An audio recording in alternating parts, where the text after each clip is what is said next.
What's going on, guys? It's Greg here, aka NYPrepper. It is Sunday, November 26th, 2023, and I have some breaking news to share with you guys. Right now, it is 12:40 p.m. Eastern Time here in the United States, and we have some reports of explosions near Iranian nuclear facilities this morning. So apparently, explosions and anti-aircraft missiles were heard near the Isfahan nuclear facility in Iran. And apparently, Iranian military officials are claiming that the explosions near the city of Isfahan were the result of pre-planned defense exercises. However, other Iranian sources have stated there were no exercises planned for today. And apparently, there were also explosions heard near other Iranian nuclear facilities. So, this is very, very interesting. I'm trying to find out more information about this, and I will update you guys when more information comes out. Here we have a video that was taken in Iran, and you can hear these explosions in the background near one of these nuclear facilities. So you may have to turn the volume up a little bit to hear them.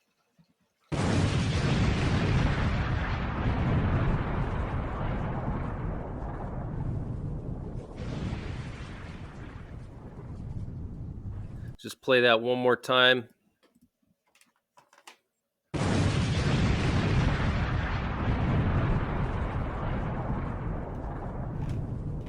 So apparently this is all happening in Iran today. Explosions being heard around Iranian nuclear facilities. We have reports of two more ships being hijacked by Yemen.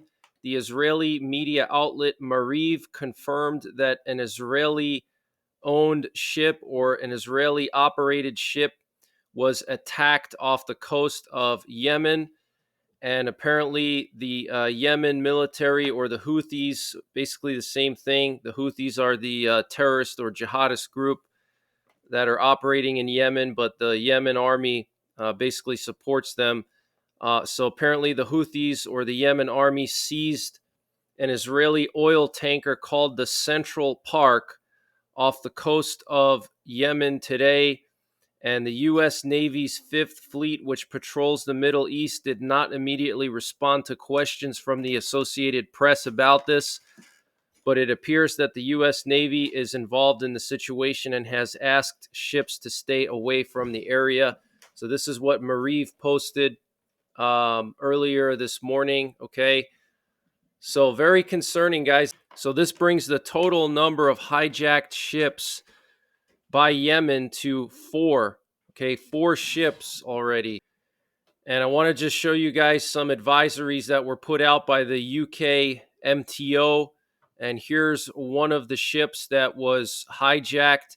The UK MTO received a report of 2 black and white craft carrying 8 persons in military-style clothing approaching a MV to 0.5 nautical miles, 1 small craft on each quarter.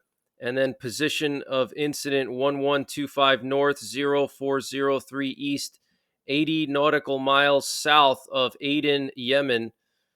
So this is one of the ships that was hijacked. And here's another one. Okay, UK MTO are aware of reports of a possible attack heard over VHF in position 1209 north, 04416 east, 53 nautical miles southwest of Aden. Vessels in the vicinity are advised to exercise caution and report any suspicious activities to the UK MTO. So this is very, very concerning, guys. And then here we have another warning that apparently this one here was boarded. Okay, this one at 1209 north. It says here, the UK MTO are aware that a vessel was boarded by unauthorized persons in position 1209 north, 04416 east, 53 nautical miles southwest of Aden, Yemen. All right, so either 1 or 2 were hijacked. Okay, it's hard for me to tell you 100% right now, but it looks like two separate ships. So I'll keep you guys updated on this. And here's a picture of the Central Park, one of the ships that was apparently hijacked. And you can see it went down through the Red Sea. And this is what it looks like here. And we have some major breaking news that apparently Israel launched some airstrikes on Syria this morning.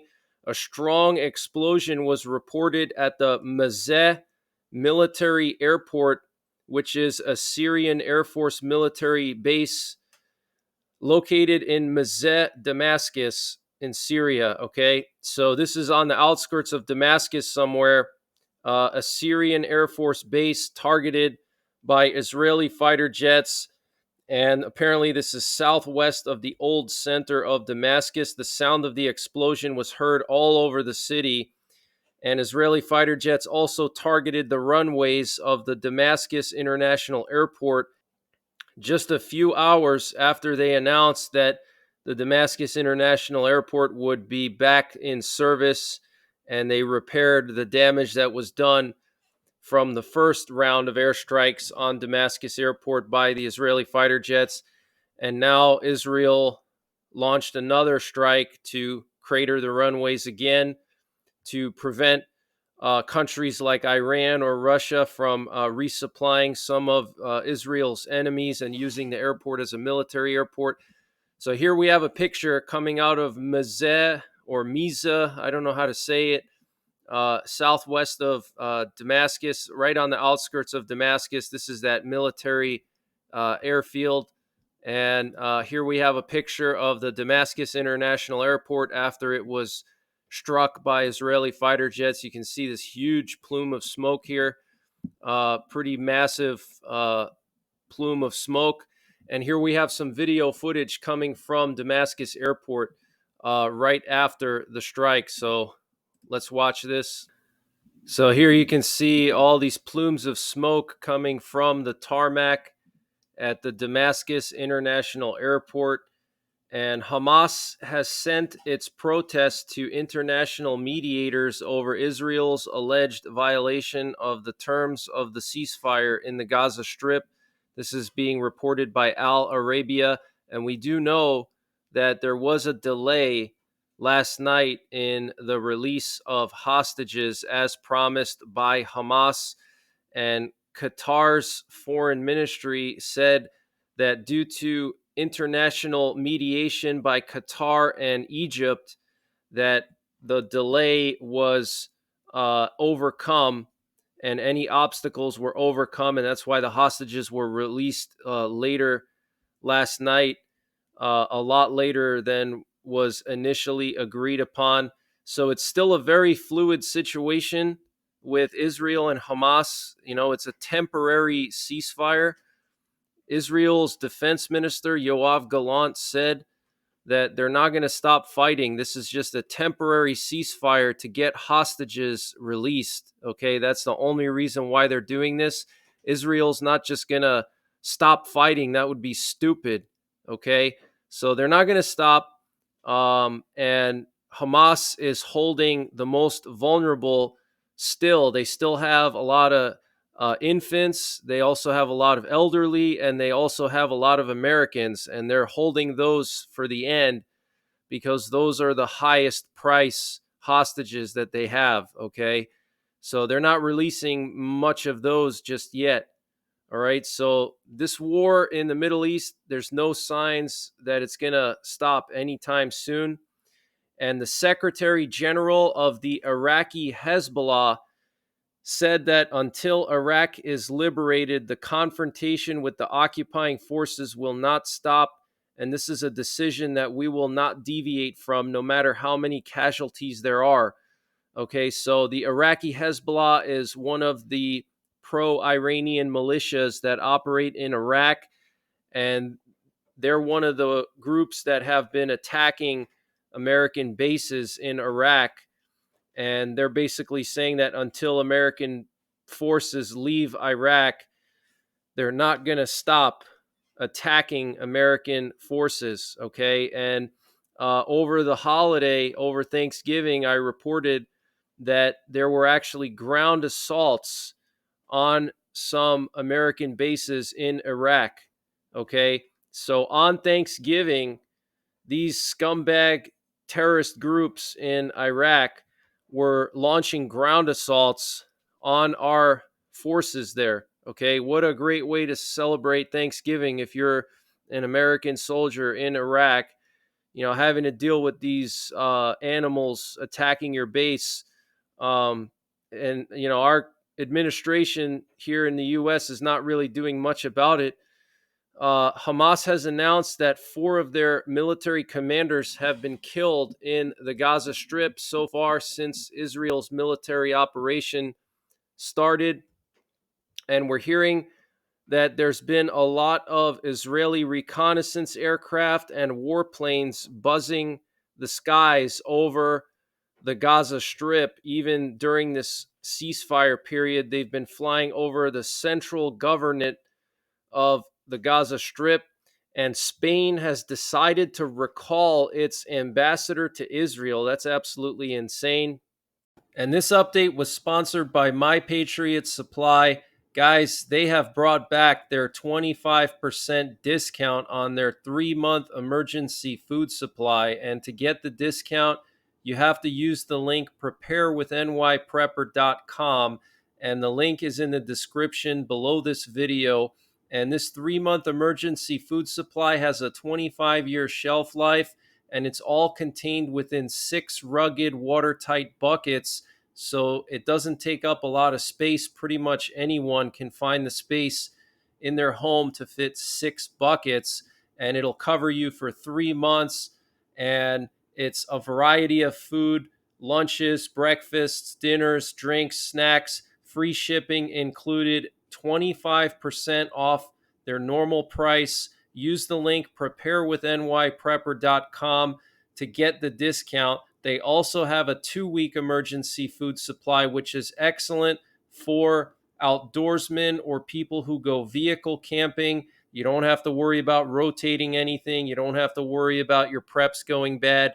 Just store this stuff in a temperature stable location, not too cold, not too hot, stable throughout the year, and it will last 25 years. They also have a general store. If you click the My Patriot Supply logo at the top of the page when you get to preparewithnyprepper.com, it'll take you to their general store where they have everything you can imagine, from potassium iodide to water filters, solar generators, solar panels, survival seeds, fire starters, anything you can imagine, it's all there. So use the link preparewithnyprepper.com to get 25% off of the My Patriot Supply 3-month freeze-dried food supply.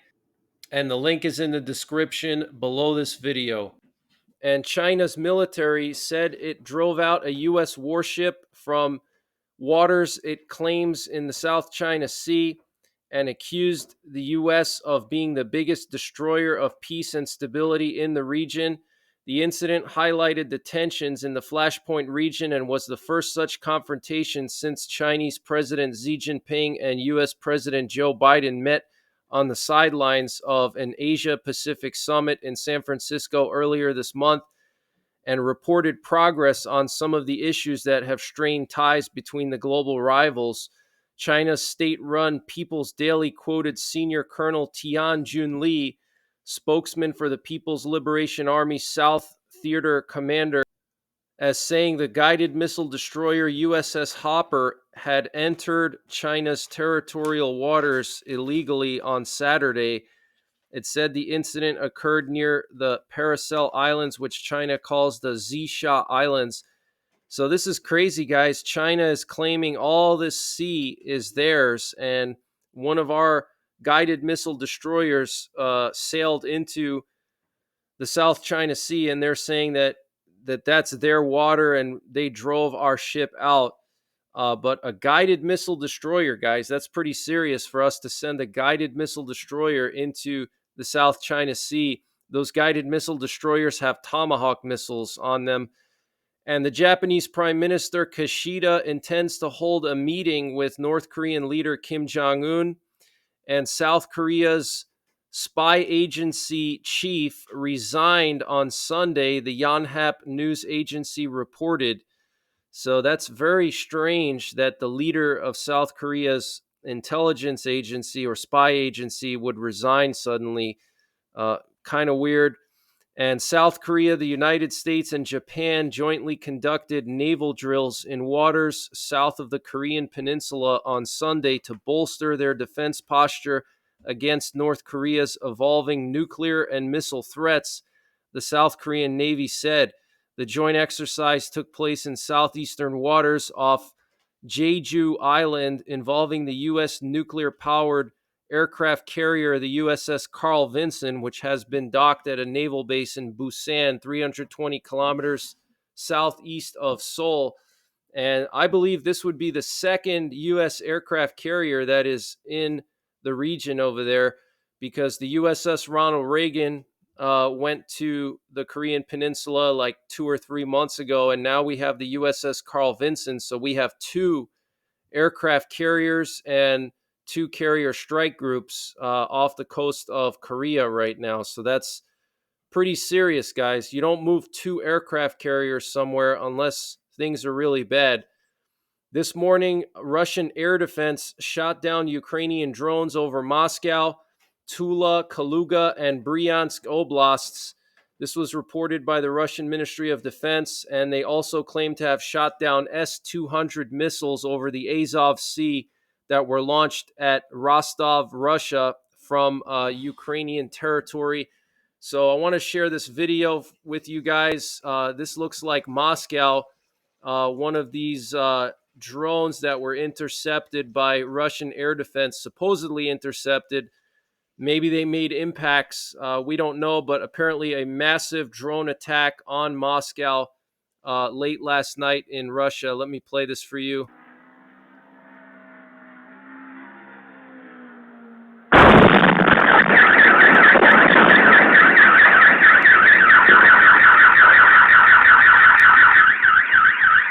And so as far as I know, air defenses don't make that kind of loud explosion. I think one of these drones made an impact, and the Russian Ministry of Defense is keeping quiet about it. The Russian military has taken control of the Avdiivka industrial zone, and Avdiivka is one of the towns in eastern Ukraine that Russia and Ukraine have been fighting over the last 2 months or so. And now Russia has taken the industrial zone, so that's a loss for Ukraine. But Ukraine in the last month or so has managed to cross the Dnipro River, and they've established several bridgeheads across from Kherson City. So looks like Ukraine is making progress in one area, and then they're losing in another area. And there was an air raid alert in Ukraine while Zelensky, the president of Ukraine, was holding a meeting with various leaders from Europe. So let me play this video for you guys. It shows Zelensky talking, and then they suddenly have to leave.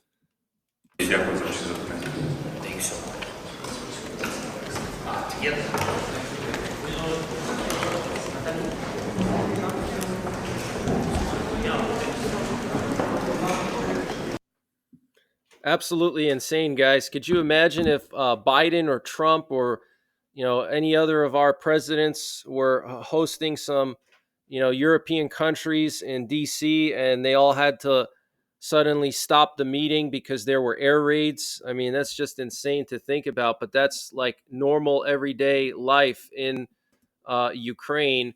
And apparently the Russian army hit Ukrainian trenches in Avdiivka with the TOS thermobaric rockets, and they used a lot of them.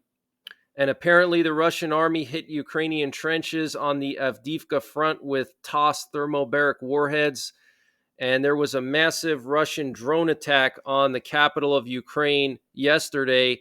And the Ukrainian Air Force is reporting that they shot down pretty much all of these drones. There were over 70 Iranian Shahed drones that were launched at Kyiv from Russia, and Ukraine shot down basically all of them. So Ukraine's air defenses are very, very tuned right now. They're able to shoot down these drones. If you remember, a year ago, Russia was just pounding Ukraine with these drones, and Ukraine had no way of shooting them down.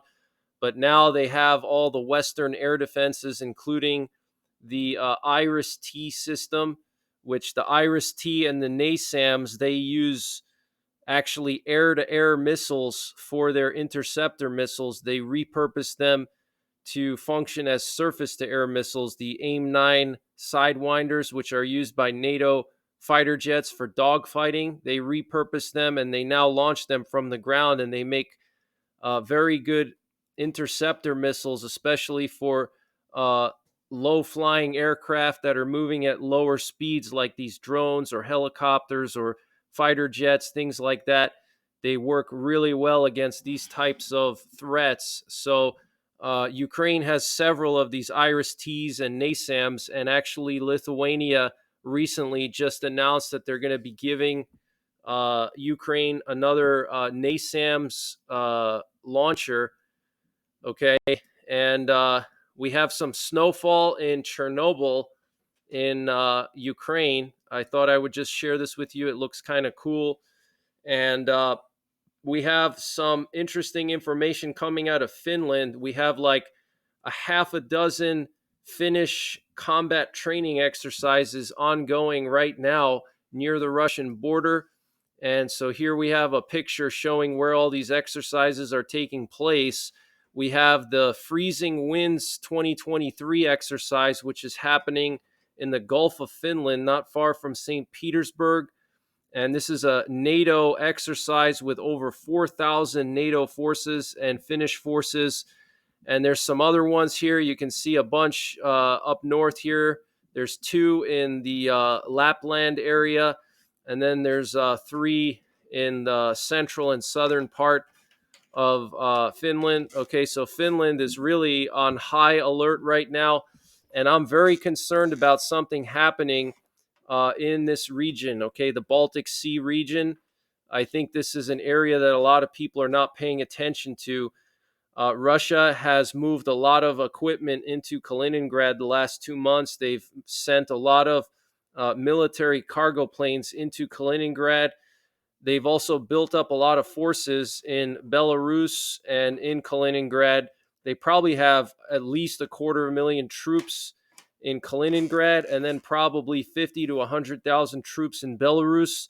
And Russia has already moved their tactical nuclear weapons into Belarus already, the Iskander systems, and they've also trained Belarusian fighter pilots on how to use Russian tactical nuclear weapons. And Kaliningrad also has storage sites for Russian tactical nuclear weapons. There are tactical nuclear weapons in Kaliningrad, including the Iskander missiles. So I'm very concerned that there could be some kind of a situation here between Finland and Russia, or between Estonia and Russia. Estonia has been moving dragon's teeth anti-tank obstacles to their border with Russia. Okay, you don't do that for no reason, guys. Okay, we know Poland has already done that with all their border crossings with Russia. So very, very concerning. Okay, Poland has also moved hundreds of tanks and HIMARS launchers to their border with Russia and Belarus. They have several brigades now that have been deployed close to the border of Russia. And Poland just received a batch of tanks that they ordered from the U.S. and South Korea. They got like a few dozen M1 Abrams and HIMARS, and they also got a few dozen of the Black Panther tanks they ordered from South Korea. And they're already moving them close to the border with Russia and Belarus, okay? So the situation in the Baltic region is very, very tense, okay? We have to keep an eye on this part of the world. And the CSTO countries have officially created a mutual air defense system. The CSTO is the Russian NATO, which includes Russia, Kazakhstan, Kyrgyzstan, Tajikistan, Belarus. And so now they have a mutual air defense umbrella. And this was confirmed by the Russian Defense Minister, Sergei Shoigu. And over the weekend, Vladimir Putin went to Minsk to meet with all the CSTO countries, okay? So, very concerning. And the European Parliament decided to send a delegation to Serbia on December 17th to observe the elections in Serbia. And we know that the president of Serbia has announced his interest in Serbia joining the EU, and he's also announced interest in cooperation with NATO. So, pretty interesting situation there. British troops are now going to be patrolling the Kosovo Serbia border. And here we have a picture of the USS Carl Vinson in South Korea, in Busan. Look at all these fighter jets on the deck of this thing. I mean, absolutely crazy. We have two aircraft carriers in the region near Korea and Japan, okay, ready to annihilate North Korea if they do something stupid. And I want to just show you guys some flight paths. Here we have aerial refueler flying over Nantucket, which is where Biden is spending his Thanksgiving holiday. He's there right now. And we have a U.S. presidential doomsday plane that flew from Tucson to Offutt Air Base, which is home of Strategic Command. And we currently have two VIP planes leaving DC. These are military VIP planes. They probably have generals on board, and they just left DC and they're heading west. Where they're going, I have no idea, but if they're going west, they're probably going to be going to Strategic Command. There's a bunker there. That's where they took Dick Cheney after 9/11. And then there's also Cheyenne Mountain in Colorado Springs. So very strange to have two of these planes going to one of our doomsday bunkers on the weekend of Thanksgiving. Very unusual. And we also had a doomsday plane fly from Warner Robins to Offutt Air Base earlier today. And I want to just update you guys on the situation with the volcano in Iceland. What you're looking at here is a picture that was provided by the Icelandic Meteorological Office, and it shows a lot of ground deformation where the earthquakes have been happening and where the town that has been evacuated is. This is Grindavik in Iceland, and you can see this area of red showing a massive amount of deformation just to the north of Grindavik. So they're saying that there's still a chance of an eruption very, very soon. They're saying unchanged situation based on the latest interpretation. Okay, so there's still a strong chance of an eruption any day now. Okay, and here we have a video showing pro-Palestinian protesters yelling "Free Palestine" at Biden while he was walking in Nantucket. So let me play this for you. Keep moving. We're going to keep moving. Come on, everybody. Keep moving. Free Palestine! Free Palestine! Free Palestine! Free Palestine! Free Palestine!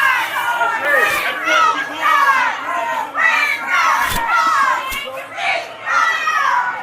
Palestine! These pro-Palestinian protesters are absolutely insane, and we have to be on high alert here in this country for potential riots with these pro-Palestine protesters and also terror attacks. We had that situation on Thanksgiving Eve with the car that exploded at the border crossing just north of Niagara Falls, which is officially being chalked up as an accident, but you guys know how I feel about that. Definitely wasn't an accident. And here we have some video footage showing Israeli air defense systems at work in southern Israel over the weekend, intercepting some drones or missiles that were fired at them, either from Hezbollah or I think this was from Yemen. All right, but you can see Israel's air defense system working. It's top notch. So that's pretty much it for this one, guys. I'll keep you updated. I will be putting out another update later on tonight or this evening. So I hope you guys enjoy the rest of your Sunday and enjoy the rest of your Thanksgiving weekend. And other than that, make sure you thank God for all the blessings in your life. Take care. God bless. And don't forget the 3 Ps: prepare, practice, and persevere.